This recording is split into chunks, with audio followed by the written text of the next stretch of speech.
Hello students, आज हम बात करेंगे क्लास 6 के एक नए सब्जेक्ट की जिसका नाम है सोशल एंड पॉलिटिकल लाइफ। और हम डिस्कस करेंगे इस सब्जेक्ट का पहला चैप्टर जिसका नाम है अंडरस्टैंडिंग डाइवर्सिटी। तो चलिए शुरू करते हैं ये नया सब्जेक्ट। अब सबसे पहली बात तो ये उठती है कि इस सब्जेक्ट का जो नाम है सोशल एंड पॉलिटिकल लाइफ, इसमें सोशल और पॉलिटिकल का क्या मतलब हुआ। तो इंसान जैसे हम हैं तो इंसान एक सोशल एनिमल है।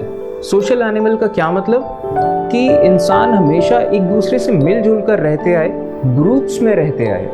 ठीक है, तो man is a social animal जो कहा जाता है। तो इस सोशल का मतलब ये है कि मिलजुल कर रहना, साथ में रहना, ग्रुप्स में रहना। अब आपको एक एग्जाम्पल देता हूँ, आप और अच्छे से समझ पाओगे इस चीज़ को। हजारों साल पहले जब इंसान जंगलों में रहते थे, पेड़ पौधों से खाना इकट्ठा करके खाते थे या फिर जानवरों को मार के खाते थे, तो उस टाइम पे मान लीजिए कोई इंसान कहे कि यार मैं किसी और इंसान के साथ नहीं रहूँगा, मैं अकेले रहूँगा। तो आप खुद सोचिए वो कितना टाइम जी पाएगा जंगल में। वो ना तो अकेले खाना इकट्ठा कर पाएगा, और अगर किसी जंगली जानवर ने उस पर अटैक कर दिया तो वो अकेले खुद को डिफेंड भी नहीं कर पाएगा। ठीक, तो इंसान हमेशा से ग्रुप्स में रहे, और ग्रुप्स में रहने की वजह से ही इंसान सरवाइव कर पाए, इतनी आगे जा पाए। ठीक है, आज के टाइम पे तो दुनिया बिल्कुल काबू में कर रखी है इंसानों ने, और उसका रीज़न यही है कि इंसान कोऑपरेट करते हैं एक दूसरे के साथ मिलजुल के ग्रुप्स में रहते हैं। ठीक है, तो सोशल का मतलब ये है ग्रुप्स में रहना। तो इंसान हमेशा ग्रुप्स में रहे, कभी अकेले नहीं रहते।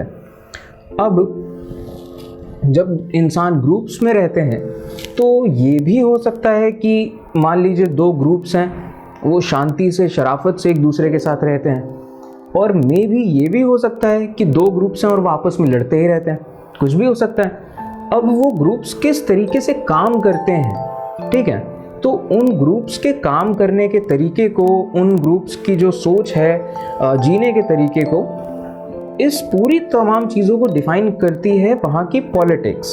ठीक है, तो बेसिकली ग्रुप्स के काम करने के जो नॉर्म्स एंड जो फंक्शनिंग है, वेज ऑफ फंक्शनिंग, उसे कहते हैं पॉलिटिक्स। अब आपको इसका भी एक एग्जांपल देता हूँ। मान लीजिए कि आप हमारे देश में कहीं बाहर जाइए और वहाँ चौराहे पे खड़े होकर आप यूँ कहने लग जाइए कि मैं नहीं मानता किसी भगवान को।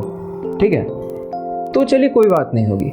लेकिन अगर दुनिया में ऐसे कई सारे देश हैं जहाँ पे आप चले जाओ और चौराहे पे खड़े होकर ये बोल दो कि यार मैं नहीं मानता किसी भगवान को, तो आपके लिए बहुत दिक्कत हो सकती है। ठीक, तो आप खुद सोचो कि आप वही बात बोल रहे हो, लेकिन किसी जगह पे वो बात बोलने पे कुछ नहीं हो रहा, और किसी जगह पे आप वो बात बोल रहे हो तो फिर आपके लिए बहुत दिक्कत हो जा रही है। तो ऐसा क्यों?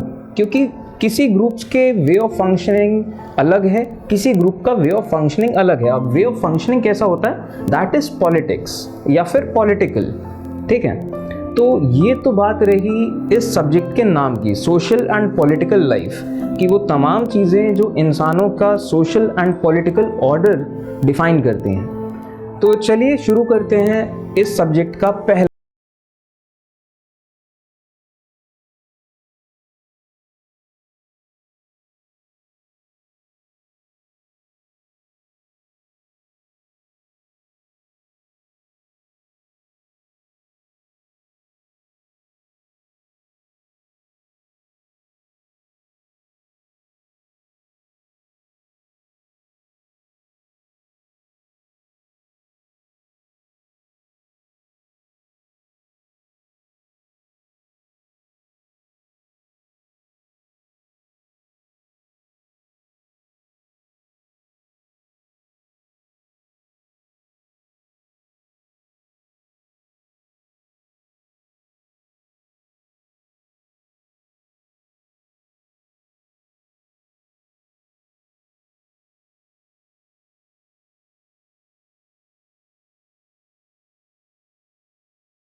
अगर बात करी जाए कि लोग किस भगवान की पूजा करते हैं, तो हमारे देश में ये सनातन धर्म में उस टाइम पे 33 मिलियन टाइप ऑफ गॉड्स थे। हर कोई अलग अलग भगवान की पूजा कर रहा है, हर ट्राइब का अपना भगवान है। और कुछ लोग जैसे मानते थे कि जो सुप्रीम गॉड की अगर बात करी जाए, तो कुछ लोग मानते थे माँ शक्ति सुप्रीम गॉड है। कुछ लोगों का मानना था कि ये भगवान विष्णु जो है वो सुप्रीम गॉड है। ऐसे लोगों को वैष्णव कहा जाता था। कुछ लोगों का मानना था कि लॉर्ड शिव जो है वो अल्टीमेट गॉड है, सबसे सुपीरियर गॉड है, तो ऐसे लोगों को शिवाइट्स कहा जाता था। और इसके अलावा ये तो रही धर्म की बात है, हमारा जो देश था, हमारा सिविलाइजेशन जो था, वो बेसिकली स्पिरिचुअलिटी का एक बहुत बड़ा कह लीजिए सेंटर था। और अगर बात करी जाए स्पिरिचुअलिटी की, तो स्पिरिचुअलिटी भी कोई एक तरीके की नहीं थी। यहाँ पे अलग अलग लोगों ने अलग अलग तरीके निकाले थे उस डिवाइन क्रिएशन तक पहुँचने के, उस यूनिवर्सल कॉन्शियसनेस से जुड़ने के। कुछ लोग सात्विक तरीकों से उस अल्टीमेट कॉन्शियसनेस को रीच करना चाहते थे, कुछ लोग तांत्रिक तरीकों से, कुछ लोग नागा बनते थे, कोई सात्विक साधु बन जाते थे, कोई अघोरी बन जाते थे। इसके बाद हमारी सिविलाइजेशन में अलग अलग एरियाज में बहुत बड़ी बड़ी पर्सनालिटीज़ भी हुई।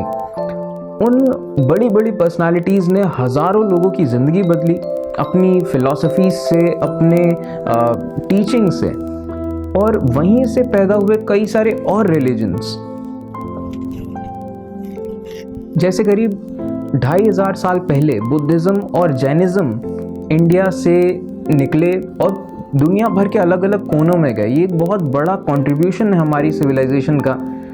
इसके बाद करीब 1000 साल पहले इंडिया में इस्लाम आया। इसके बाद करीब 500 साल पहले गुरु गोबिंद सिंह ने सिखिज़्म स्टार्ट किया हमारे इंडिया में। तो इस तरीके से तमाम रिलीजन्स इंडिया में आने लगे और आते रहे। इसके बाद अभी के टाइम की अगर बात करी जाए, तो दुनिया के जितने मेजर रिलीजन हैं उनमें से 8 रिलीजन इंडिया में प्रैक्टिस किए जाते हैं। हिंदुइज़्म, क्रिश्चियनिटी, इस्लाम, बुद्धिज़्म, सिखिज़्म, जैनिज़्म, ज़ोरोएस्ट्रियज़्म और जूडाइज़्म। ये 8 मेजर रिलीजन्स इंडिया में आज भी मतलब इनके फॉलोअर्स हैं। तो ये तो रही बात, इंडिया इतना डाइवर्स कंट्री है। तो चलिए शुरू करते हैं इस सब्जेक्ट का पहला चैप्टर। अब सबसे पहले बात आती है डाइवर्सिटी इन इंडिया की। तो इंडिया को लैंड ऑफ डाइवर्सिटीज़ कहा जाता है। लैंड ऑफ डाइवर्सिटीज़ का क्या मतलब? लैंड ऑफ डाइवर्सिटीज़ का मतलब है कि हमारे देश में हर चीज़ की बहुत ज़्यादा डाइवर्सिटी है। चाहे आप लैंग्वेजेस की बात कर लीजिए, हमारे देश में 1600 से ज़्यादा लैंग्वेजेस बोली जाती हैं। आप चाहे खाने पीने की बात कर लीजिए, देश के हर कोने में अलग अलग तरह की चीज़ें खाई जाती हैं और अलग अलग तरीक़ों से बनाई जाती हैं। आप चाहे फेस्टिवल्स की बात कर लीजिए, देश भर के अलग अलग हिस्सों में अलग अलग तरह के फेस्टिवल्स मनाए जाते हैं और अलग अलग तरह के रिलीजन्स लोग प्रैक्टिस करते हैं। ठीक, तो India is the land of diversities. अब सवाल उठता है कि इतनी डाइवर्सिटीज़ आती कहाँ से हैं? ठीक, तो हज़ारों सालों से लोग ट्रेवल करते रहे हैं एक जगह से दूसरी जगह। और वो क्यों ट्रेवल करते रहे हैं, उसके भी कई सारे रीजंस हैं। जैसे कि हो सकता है वो नई जगह में जाते थे वहाँ पे सेटल होने के लिए। सेटल होने के लिए क्यों? कि जीने के लिए शायद और अच्छी कंडीशंस मिल जाएं नई जगहों पे, वहाँ और अच्छा लिविंग स्टैंडर्ड हो सकता है और अच्छा लाइफस्टाइल हो सकता है। इस वजह से नई जगहों में रहने के लिए, बसने के लिए लोग एक जगह से दूसरी जगह जाते रहे। इसके अलावा लोग ट्रेड करने के लिए भी एक जगह से दूसरी जगह हमेशा आते जाते रहे। और इसके अलावा अगर कभी कहीं नेचुरल डिज़ास्टर हो जाता था, ठीक, जैसे कि कहीं पे सूखा पड़ गया या कहीं पे बाढ़ आ गई, तो भी लोग एक जगह से दूसरी जगह जाते थे। और इसके अलावा काम के सिलसिले में भी लोग एक जगह से दूसरी जगह जाते रहे हैं। और इसके अलावा वॉर के केसेस में भी, कि एक देश की आर्मी दूसरे देश की आर्मी में मतलब दूसरे स्टेट में जा रही है, वहाँ उन पर अटैक करी और फिर वहीं बस जा रही है। तो हज़ारों सालों से लोग एक जगह से दूसरी जगह आते जाते रहे हैं। और अब चलिए बात करते हैं कि कैसे आते जाते थे।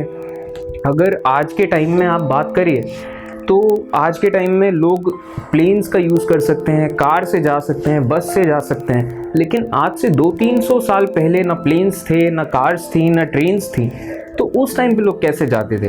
तो उस टाइम पे जो भी तरीके थे लोगों के पास, चाहे लोग हॉर्सेस पे बैठ के जाते थे, हॉर्सेस यानी कि घोड़े, या कैमल्स का यूज़ कर सकते थे, या ऊँट जिनको कहते हैं, और या फिर वो पैदल भी एक जगह से दूसरी जगह जाते रहे।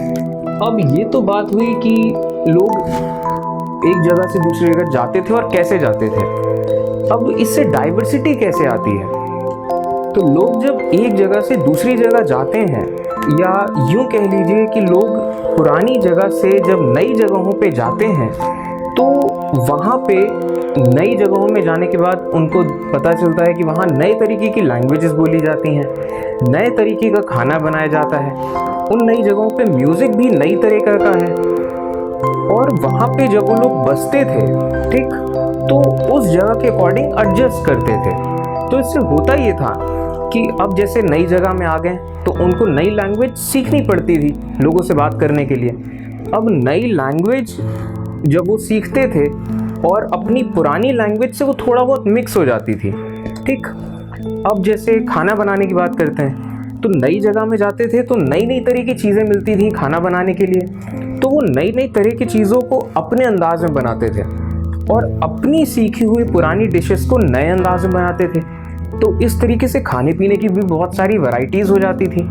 और बिल्कुल इसी तरीके से चाहे आप लैंग्वेज की बात कर लीजिए, चाहे आप म्यूज़िक की बात कर लीजिए, चाहे रिलीजन की बात कर लीजिए, चाहे फेस्टिवल्स या ट्रेडिशंस की बात कर लीजिए, हर चीज़ में इस जो पुराने और नए कल्चर का जो मिक्स होता है, वहाँ से डाइवर्सिटीज़ निकलती हैं और वहीं से जो हमारा कल्चर है वो एनरिच होता है। अब चलिए बात करते हैं कल्चर की। तो कल्चर का बेसिकली क्या मतलब है? कल्चर का मतलब होता है वे ऑफ लिविंग। अब फ़र्ज़ करिए कि लोग किसी भी जगह में रहने वाले लोग क्या खाना खाते हैं, किस तरीके के कपड़े पहनते हैं, काम क्या करते हैं, तमाम चीज़ें उस जगह के कल्चर का एक हिस्सा हैं। और ये जो तमाम चीज़ें हैं, जैसे कि लोग खाते क्या हैं, लोग किस तरह के कपड़े पहनते हैं और लोग काम क्या करते हैं, ठीक, ये बहुत ज़्यादा डिपेंड करता है उस जगह के जो ज्योग्राफिकल या हिस्टोरिकल जो फैक्टर्स हैं उन पे। अब जियोग्राफिकल फीचर्स पे कैसे डिपेंड करता है ये सब, तब मतलब ये तमाम चीज़ें, किसी भी कल्चर की ये तमाम चीज़ें। आपको एक एग्जांपल देता हूँ। चलिए मान लीजिए कि कोई जगह है जो कि सी शोर के पास है, ठीक है। मान लीजिए इंडिया की बात कर लीजिए, आंध्र प्रदेश की बात करते हैं। सी शोर के पास कोई जगह है, बहुत गर्म है और वहाँ बहुत ह्यूमिडिटी है। तो आप खुद सोचिए लोग किस टाइप के कपड़े पहनेंगे। ऑब्वियसली इतनी गर्मी है, इतना ह्यूमिडिटी है, पसीना निकल रहा है, तो लोग पतले कपड़े पहनेंगे और वो कोशिश करेंगे कि थोड़ा सा खुले खुले कपड़े रहें। तो कपड़ा पतला भी हो और थोड़ा सा खुला सा भी हो कि हवा लगती रहे, पसीना कम आए, तो लोग किस टाइप के कपड़े पहनेंगे? एक ढीला ढाला सा कुर्ता और एक धोती, ठीक। और चलिए अब फ़र्ज़ करिए कि मान लीजिए कोई रह रहा हो आर्कटिक कंट्रीज़ में, जहाँ बर्फ़ पड़ती है, बहुत ज़्यादा ठंडी होती है, तो वहाँ लोग किस टाइप के कपड़े पहनेंगे? ऑब्वियस सी बात है, वहाँ पे लोग बहुत भारी कपड़े पहनेंगे, वुलन कपड़े पहनेंगे और हमेशा पूरा कपड़े से ढक के रखेंगे खुद को। तो वो चीज़ वहाँ का कल्चर बन जाता है, वहाँ के लोग उस टाइप के कपड़े पहनेंगे फिर। तो इसी तरीके से ज्योग्राफिकल कंडीशंस जो होती हैं किसी भी जगह की, वो बहुत ज़्यादा इफ़ेक्ट करती हैं कि उस जगह के लोग किस तरीके के कपड़े पहन रहे हैं, किस तरीके का खाना खा रहे हैं। अब चलिए बात करते हैं हिस्टोरिकल कंडीशन किस तरीके से किसी भी जगह के कल्चर को इफ़ेक्ट करती है। तो इस चीज़ का तो सबसे बड़ा एग्जाम्पल हम खुद हैं।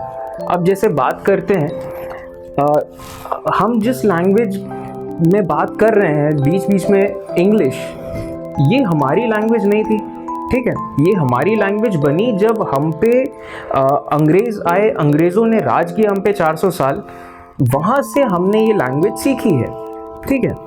तो हिस्ट्री इस तरीके से कल्चर को इफ़ेक्ट करती है। आज के टाइम में देखिए इंडियन कल्चर का एक पार्ट बनती जा रही है ये लैंग्वेज, जो कि हमारी नहीं थी। कहाँ से आई? हिस्ट्री से। तो इसी तरीके से ज्योग्राफी और हिस्ट्री किसी भी जगह के कल्चर को बहुत ज़्यादा इफ़ेक्ट करती है। अब चलिए एक एग्जाम्पल लेते हैं लद्दाख का और केरल का, और इन एग्जाम्पल्स के सहारे आपको और ज़्यादा क्लियर हो जाएंगी ये चीज़ें। अब चलिए सबसे पहले मैं आपको दिखाता हूँ लद्दाख है कहाँ पे। तो जिस तरीके से आप देख रहे हैं ये पूरा मैप है, और ये रहा इंडिया, ये रहा पूरा एशिया, इधर यूरोप, इधर अफ्रीका। लद्दाख जो है वो है इंडिया के, जैसे यहाँ तक इंडिया आया है, लद्दाख है इंडिया के जम्मू कश्मीर के ईस्टर्न रीजन में, मतलब करीब इस एरिया में लद्दाख है। और आप एक चीज़ नोटिस कर रहे होंगे कि ये जो नीले रंग की लाइंस बनी हैं ये एक्चुअली एंशिएंट ट्रेडिंग रूट्स थे। हज़ारों सालों से जो ट्रेडर्स थे वो यूरोप से सामान खरीदते थे और उसको फिर इस रास्ते से लाते थे, इंडिया में सामान बेचते थे, इंडिया से सामान खरीदते थे और फिर उसके बाद चाइना चले जाते थे। तो ये एक बहुत इम्पॉर्टेंट स्ट्रैटेजिक ट्रेडिंग रूट रहा है हमेशा से, और लद्दाख इसके रास्ते में पड़ता था। तो लद्दाख है इंडिया के जम्मू कश्मीर के ईस्टर्न रीजन में, ठीक है। और लद्दाख बेसिकली एक डेजर्ट एरिया है। डेजर्ट एरिया यानी कि ये थोड़ा सा रेतीला एरिया है और यहाँ बारिश बहुत कम होती है। और ये जो एरिया है, अब क्योंकि ये ग्रेटर हिमालयाज़ का पोर्शन है, बहुत ठंडा होता है इस एरिया में, और यहाँ पे बर्फ़ पड़ी रहती है महीनों तक, ठीक है। कई ऐसे महीने होते हैं जहाँ बहुत ज़्यादा बर्फ़ पड़ती है यहाँ पे, और यहाँ रेनफॉल बहुत कम होती है, ठीक है, बहुत कम बारिश होती है यहाँ पे। और क्योंकि बहुत कम बारिश होती है इस वजह से यहाँ पे खेती भी बहुत कम होती है, ठीक। अब क्योंकि खेती बहुत कम होती है इस जगह पे, तो लोग खाने पीने के लिए जानवरों पे बहुत ज़्यादा डिपेंडेंट है। मतलब वो मीट और मिल्क प्रोडक्ट्स बहुत ज़्यादा कंज्यूम करते हैं क्योंकि एग्रीकल्चर कम है। और ये तो रही खाने की बात। अब पानी की अगर बात करें तो ड्रिंकिंग वाटर का जो मेजर सोर्स है लद्दाख में वो है मेल्टिंग स्नो। जब बर्फ़ पिघल रही होती है उसका यूज़ करते हैं लोग यहाँ पानी पीने के लिए। और इस एरिया में एक बहुत ख़ास तरह की शीप पाई जाती, शीप यानी कि भेड़। तो उसका जो फर होता है बहुत ख़ास होता है, और उसके फर से शॉल्स बनाए जाते हैं जिनको पश्मीना शॉल्स कहते हैं। और यहाँ लद्दाख के ज़्यादातर लोग यही इसी तरह के शॉल्स बनाते हैं और फिर कश्मीरी ट्रेडर्स को बेचते हैं, और ये सिलसिला चलता आ रहा है सैकड़ों सालों से। तो इस तरीके से आप देख सकते हैं कि ज्योग्राफी जो है, ज्योग्राफी यानी कि अर्थ का जो फॉर्म्स है, ठीक, कि कहीं पे पहाड़ हैं, कहीं नदियां हैं, कहीं समंदर है, ये जो ज्योग्राफी है ये कितना ज़्यादा रोल इफ़ेक्ट करती है इस चीज़ पे कि लोग किस तरीके के कपड़े पहनते हैं, किस तरीके का खाना खाते हैं। अब चलिए बात करते हैं, ये तो रही बात ज्योग्राफी की। अब देखते हैं लद्दाख की हिस्ट्री। तो लद्दाख की अगर हिस्टोरिकल बैकग्राउंड की बात करी जाए तो लद्दाख हमेशा से एक ट्रेड रूट रहा है तिब्बत के लिए, ठीक है। तो ये बहुत एक स्ट्रैटेजिकली इम्पॉर्टेंट प्लेस रही है हमेशा से, हज़ारों सालों से। और बुद्धिज़्म जो है वो बुद्धिज़्म के बारे में मैं अगर आपको बताऊं तो बुद्धिज़्म का गढ़ है तिब्बत, ठीक है, एक बहुत इम्पॉर्टेंट लीडिंग सेंटर है बुद्धिज़्म का। और तिब्बत में बुद्धिज़्म पहुंचा लद्दाख के रास्ते, और इसी वजह से लद्दाख को लिटिल तिब्बत भी कहा जाता है, ठीक है। अब करीब 400 साल पहले लद्दाख में इस्लाम का इंट्रोडक्शन हुआ। वहाँ के जो मर्चेंट्स थे, ट्रेडर्स थे, तो वो इस्लाम को लद्दाख में लाए। और इसके अलावा और भी कई सारे रिलीजन के लोग रहते हैं लद्दाख में। और लद्दाख में एक बहुत रिच ओरल ट्रेडिशन है पोएम्स गाने का। अब जैसे लद्दाख की जो नेशनल एपिक है केसर सागा, इसको वहाँ के तमाम लोग गाते हैं, चाहे वो मुस्लिम्स हों चाहे ये बुद्धिस्ट हों। तो ये तो रही बात लद्दाख की। अब चलिए बात करते हैं केरल की। चलिए मैं आपको पहले दिखाता हूँ कि मैप में केरल कहाँ पे है। तो केरल है इंडिया के साउथ वेस्ट पोर्शन में। ये जो एरिया आप देख रहे हैं यहाँ पे केरल है, इतने एरिया में, इतने छोटे से एरिया में।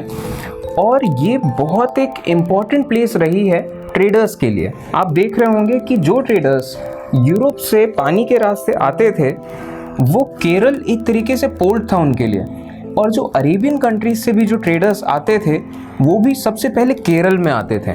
तो केरल एक बहुत इम्पॉर्टेंट पोर्ट रहा है इंडिया के लिए।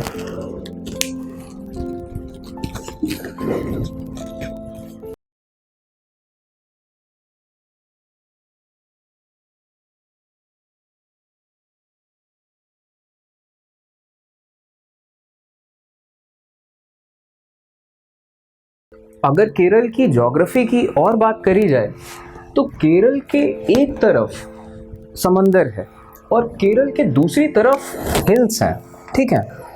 और केरल का जो पूरा स्टेट है यहाँ स्पाइसेस बहुत अच्छे होते हैं, तमाम तरह के स्पाइसेस, जैसे कि पेपर मतलब मिर्च, और क्लोव्स मतलब लौंग, और कार्डमम यानी कि इलायची।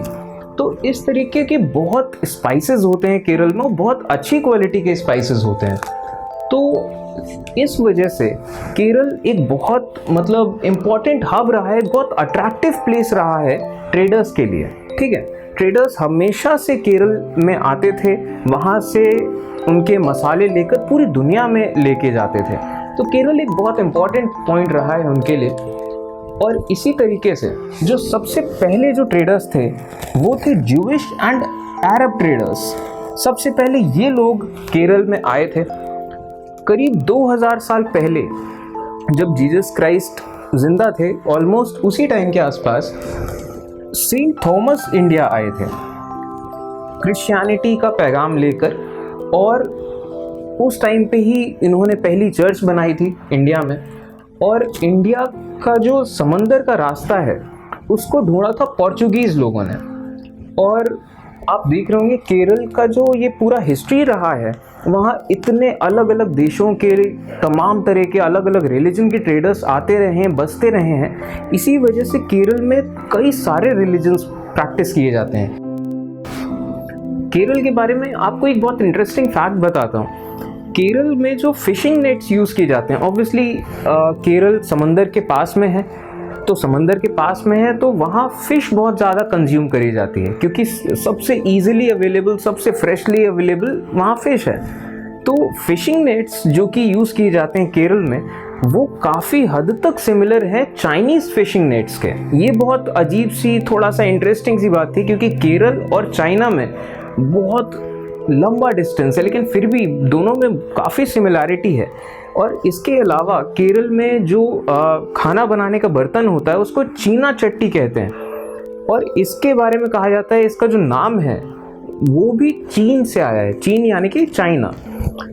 अब केरल में इसके अलावा चावल भी उगाया जाता है, और लोग चावल खाते हैं, फिश खाते हैं, वेजिटेबल्स खाते हैं, तमाम चीज़ें जो भी उस सी शोर वाले एरिया में मिलती हैं। तो यहाँ से हमने देखा कि केरल और लद्दाख दोनों कितना दूर हैं। एक हिंदुस्तान का एक कोना है, एक हिंदुस्तान का दूसरा कोना है, लेकिन फिर भी दोनों की जो हिस्ट्री है वो काफ़ी हद तक सिमिलैरिटी है उसमें, क्योंकि दोनों ही जगहों में दूर दराज के देशों के और अलग अलग टाइप के ट्रेडर्स आते जाते रहे हैं, और उन चीज़ों ने उन दोनों जगहों के कल्चर पे बहुत इन्फ्लुएंस डाला है।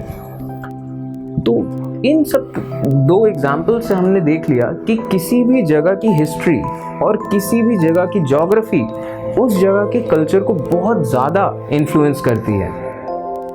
अब चलिए बात करते हैं एक बहुत ही इंटरेस्टिंग टॉपिक पे कि हमारी जो सिविलाइजेशन है, हमारी सिविलाइजेशन से हमारा देश कैसे बना। तो आज से करीब 500 साल पहले ब्रिटिशर्स आए बंगाल में। ध्यान रखिएगा, ब्रिटिशर्स कभी भी हमारे देश में नहीं आए, ब्रिटिशर्स बंगाल में आए थे।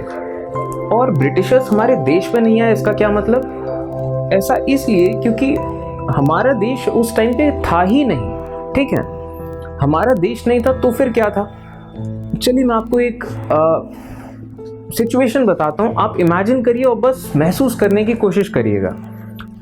जब ब्रिटिशर्स बंगाल में आए, बंगाल एक स्टेट था, ठीक, उन्होंने बंगाल को जीत लिया। ठीक। अब चलिए मैं यहाँ हूँ लखनऊ में, और मान लीजिए कोई बंगाली मेरे पास आता है रोते धोते बिल्कुल हैरान परेशान, और मुझसे कहता है कि बहुत गोरी चमड़ी के लोग आए हैं कहीं बाहर से, परदेसी हैं, और उन्होंने हमें मारा काटा, हमें लूट लिया। तो सबसे पहली बात तो मुझे समझ में नहीं आएगा वो कह क्या रहा है, ठीक, क्योंकि वो बात कर रहा होगा बंगाली में और मुझे बंगाली नहीं आती। मैं यही कहूँगा कि यार पागल है क्या ये आदमी, क्योंकि मैंने कभी बंगाली सुनी भी नहीं, ठीक, ऑब्वियसली 300-400 साल पहले। अब इन केस चलिए ठीक, मुझे कोई ऐसा बंदा मिल जाता है जिसको बंगाली भी आती है, हिंदी भी आती है, और वो मुझे वो आदमी जो कह रहा है उस चीज़ को ट्रांसलेट करके मान लीजिए कोई मुझे बताता है कि हाँ ये आदमी कह रहा है कि गोरी चमड़ी के बहुत सारे लोग आए हैं कहीं परदेश से और उन्होंने बंगाल में लोगों को मारा काटा है, लूट लिया है, ऐसा ऐसा सब कुछ। और उन गोरी चमड़ी के जो लोग हैं उनके पास ऐसे डंडे हैं जिन डंडों को वो ऐसे रखते हैं और उन डंडों के आगे कोई भी खड़ा हो जाता है तो मर जाता है, ठीक है, 300-400 साल पहले। तो ऑब्वियसली अगर कोई मुझे मिल भी गया जो मुझे ऐसा ट्रांसलेट करके बता दे, तब भी मैं उसकी बात का विश्वास नहीं करूँगा कि ऐसा हो ही नहीं सकता, ठीक। और चलिए मान लिया कि मैं विश्वास कर भी लूँ कि हाँ सफ़ेद कलर की चमड़ी के, मतलब सफ़ेद रंग के कोई लोग आए हैं बंगाल में लूट मार कर रहे हैं, तो भाई मुझे क्या फ़र्क पड़ रहा है, ठीक। मैं तो ये कहूँगा भाई बंगाल तुम्हारा तुम जानो यार, हम तो यहाँ मस्त हैं, ठीक, सिंपल सी बात। तो उस टाइम पे यही था ही सिचुएशन हमारे देश का। ब्रिटिशर्स जब आए इंडिया में, उन्होंने ये देखा कि ये देश बहुत ज़्यादा प्रॉस्पेरस है, बहुत ज़्यादा रिच है, बहुत ज़्यादा रिसोर्सेज हैं इस देश में। और उन्होंने एक बड़ी ख़ास चीज़ देखी, उन्होंने ये देखा कि हाँ सबसे पहली चीज़, ब्रिटिशर्स हमारे देश में नहीं आए, तो खैर जब ब्रिटिशर्स आए उन्होंने देखा कि यहाँ पे बहुत सारे स्टेट्स हैं, छोटे छोटे स्टेट्स, और बहुत सारे स्टेट्स, उन सारे स्टेट्स में अलग अलग लैंग्वेज बोली जाती है, हर स्टेट में अपनी अलग लैंग्वेज बोली जाती है, हर स्टेट में अपना अलग ही सिस्टम है, हर स्टेट के लोग का पहनावा अलग है, हर स्टेट के लोग अलग चीज़ें खा रहे हैं, अलग फेस्टिवल्स मना रहे हैं, ठीक है, इतनी ज़्यादा डाइवर्सिटी। और इसके बाद वो जितने स्टेट्स हैं, ऑब्वियसली जब लोगों की भाषा ही अलग है तो एक दूसरे से ज़्यादा टच में भी नहीं है वो। और पहले के टाइम में इंटरनेट भी नहीं था ऑब्वियसली। आज के टाइम में तो होता है कि कहीं पे भी कुछ भी हुआ तो ट्विटर पे डाल दिया, फेसबुक पे डाल दिया, व्हाट्सएप पे डाल दिया, तो पूरे देश को पता चल गया। उस टाइम पे बंगाल में अगर कुछ हुआ तो देश के बाकी हिस्सों में वो चीज़ पता चले, पता नहीं पता चलेगी भी या नहीं पता चलेगी, वो पता चलेगी भी तो महीनों बाद कि हाँ ऐसा कुछ हुआ था, ठीक है। और उस पर भी लोग भरोसा करें या ना करें कि अफवाह है कि सच है, वी डोंट नो, क्योंकि उस टाइम पे ना फ़ोन थे ना इंटरनेट था, ठीक। अब अंग्रेज़ों ने ये देखा कि छोटे छोटे स्टेट्स हैं और हर स्टेट अपने आप में अलग है, और किसी स्टेट को किसी से मतलब भी नहीं है कुछ, और अगर मतलब रखना भी चाहे तब भी नहीं रख सकते क्योंकि उनकी लैंग्वेजेस ही अलग हैं, ठीक। अब अगर एक स्टेट को देखा जाए, ठीक, तब भी ऐसा ये नहीं है कि एक स्टेट की बात हो रही है तो उस स्टेट में सब लोग एक जैसे हैं, ऐसा भी नहीं था। अब अगर आप एक स्टेट को देखें तो अंग्रेज़ों ने ये देखा कि हर स्टेट में 4 कास्ट के लोग हैं। ये अंग्रेज़ों ने पहली बार ऐसी चीज़ देखी कि यहाँ जितने भी लोग हैं वो 4 कास्ट में डिवाइडेड हैं, ठीक। तो किसी भी शहर में आप चले जाओ या किसी भी स्टेट में आप चले जाओ, एक कास्ट के लोग अलग हैं, दूसरी कास्ट के लोग अलग रह रहे हैं, तीसरी कास्ट के लोग अलग रह रहे हैं, चौथी कास्ट के लोग अलग रह रहे हैं, और उन अलग अलग कास्ट के लोगों को भी एक दूसरे से मतलब नहीं है, ठीक। अब एक बहुत खास बात, जैसे मान लीजिए कोई शहर है, उस शहर में जो मैक्सिमम पॉपुलेशन है, ठीक, वो मैक्सिमम पॉपुलेशन जिस कास्ट की थी उस कास्ट को दलित कहा जाता था, और वो कास्ट पहले से ही एक्सप्लॉइटेड थी, ठीक है। वो पहले से ही भूखे, कमज़ोर, थके हारे, बेहाल लोग थे, ठीक, पहले से एक्सप्लॉइटेड थे वो, तो उनको तो कोई फ़र्क नहीं पड़ता कि उनका खून कौन चूस रहा है, वो तो पहले से एक्सप्लॉइटेड थे, तो उनको कोई मतलब नहीं कि उनका मालिक कौन है, ठीक। और जो बाकी लोग थे उनमें भी कोई ऐसा नहीं कि अब जैसे एक कास्ट जो उन्होंने देखी कि चलिए ब्राह्मण है, ये ब्राह्मण सबसे ज़्यादा सुपीरियर है, तो ऐसा भी नहीं कि ब्राह्मण एक जैसे हैं, ब्राह्मण भी तमाम तरह के थे। गंगा के इस पार के ब्राह्मण अलग हैं, गंगा के उस पार के ब्राह्मण अलग हैं, पहाड़ के ब्राह्मण अलग हैं, साउथ इंडिया के ब्राह्मण अलग हैं। अगर आप क्षत्रिय की बात करो, क्षत्रिय भी अलग है, राजपूत राजस्थान के अलग है, राजपूत यूपी के अलग हैं। हर कास्ट इतनी ज़्यादा वैरायटीज, इतनी ज़्यादा डाइवर्सिटी। तो अंग्रेज़ों ने ये देखा कि अलग अलग स्टेट जिनकी लैंग्वेज अलग, उनका पहनावा अलग, उनका दिखते अलग हैं, बोलते अलग हैं, खाते अलग हैं, उसके बाद स्टेट के अंदर भी इस तरीके की कास्ट, और कास्ट के अंदर भी कास्ट। दलित भी ऐसा नहीं कि एक टाइप की दलित है, दलित भी अब अलग अलग तरह के हैं, उसमें भी हायर दलित हैं, लोअर दलित हैं, मतलब इतना ज़्यादा डाइवर्सिटी। तो ब्रिटिशर्स ने इस चीज़ का बहुत अच्छा फ़ायदा उठाया। उन्होंने जैसे पहले एक स्टेट कैप्चर किया, उन्होंने देखा कि ये दो स्टेट आपस में लड़ते हैं, तो चलो इन दोनों को लड़वा दो, इन दोनों को कैप्चर कर लो। फिर इस तरह करते करते उन्होंने बहुत कम टाइम के अंदर ऑलमोस्ट पूरा देश कैप्चर कर लिया, ठीक। और ब्रिटिशर्स बहुत मज़े में थे, ठीक। ब्रिटिशर्स ने कभी नहीं सोचा था कि इतनी ज़्यादा डाइवर्सिटी वाला देश और इस तरीके के हालात वाला देश कभी एक साथ इकट्ठा खड़ा हो सकता है, उनको अपोज कर सकता है। लेकिन ऐसा हुआ। ये बहुत एक मतलब सरप्राइज करने वाली चीज़ थी कि इतना ज़्यादा डाइवर्सिटी वाली कोई जगह में इतने सारे लोग एक साथ खड़े हो किसी एक चीज़ के लिए। हिंदुस्तान में ऐसे हज़ारों लोग हुए, ठीक है, जिनको हम फ्रीडम फाइटर्स कहते हैं। ऐसे हज़ारों लोग थे जो देश के अलग अलग हिस्सों में गए, लोगों से बात करी, लोगों को बताया कि हो क्या रहा है, अंग्रेज़ किस तरीके से हमारे देश को लूट रहे हैं। उन्होंने लोगों की तकलीफ़ें सुनी, उनको अपनी बातें बताई। उन्हें सबसे ख़ास चीज़, उन्हें इस सोच से निकाला, ये जो सोच थी ना कि यार तुम बंगाली हो तो यार तुम अपना देखो, सबसे ख़ास चीज़ उन्होंने इस सोच से निकाला लोगों को एहसास दिलाया कि हम एक देश बनाएंगे, जो देश हमारा होगा, पूरा देश हमारा है, ये हम हैं। हम भले ही अलग अलग रिलीजन के हों, चाहे अलग अलग कास्ट के हों, चाहे अलग अलग लैंग्वेजेस बोलते हों, चाहे जो भी, हम सब एक हैं, ठीक है। वो एहसास दिलाया कि हाँ हम एक देश हैं, और अगर हम सब साथ में मिलकर लड़ेंगे तो हम अंग्रेज़ों को हरा सकते हैं, तो हमें एक देश बनाने का मौका मिलेगा, और हम वो एक देश बनाएंगे जिसमें सबको बराबर का हक हो, और ये सबका देश होगा, ये हमारा देश होगा।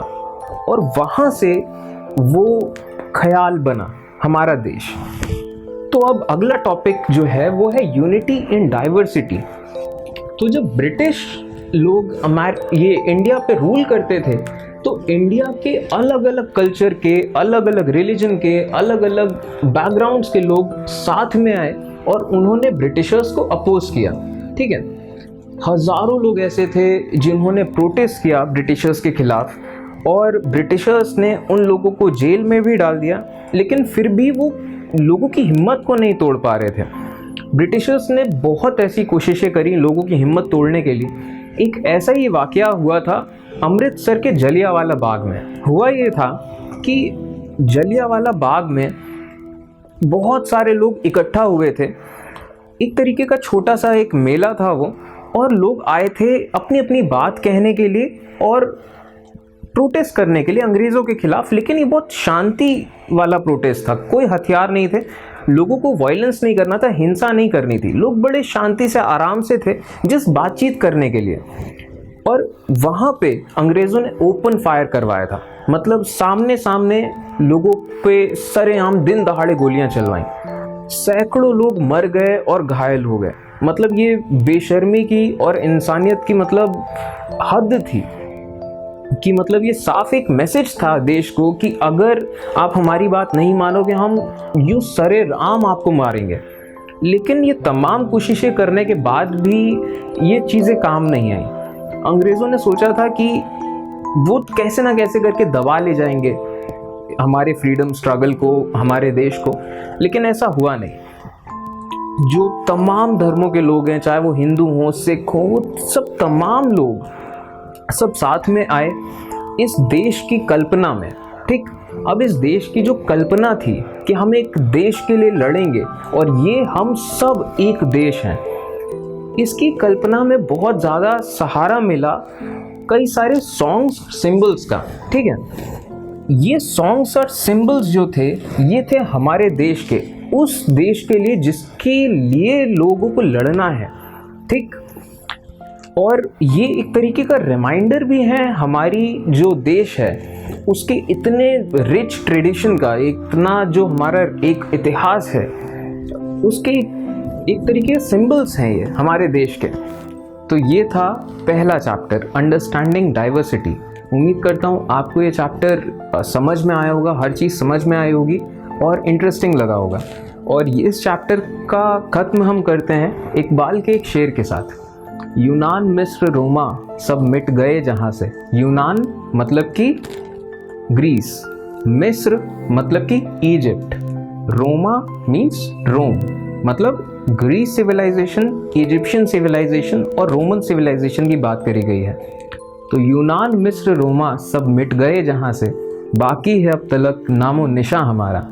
कुछ बात है कि हस्ती मिटती नहीं हमारी, सदियों रहा है दुश्मन दौरे ज़मा हमारा। Thank you. हो गया।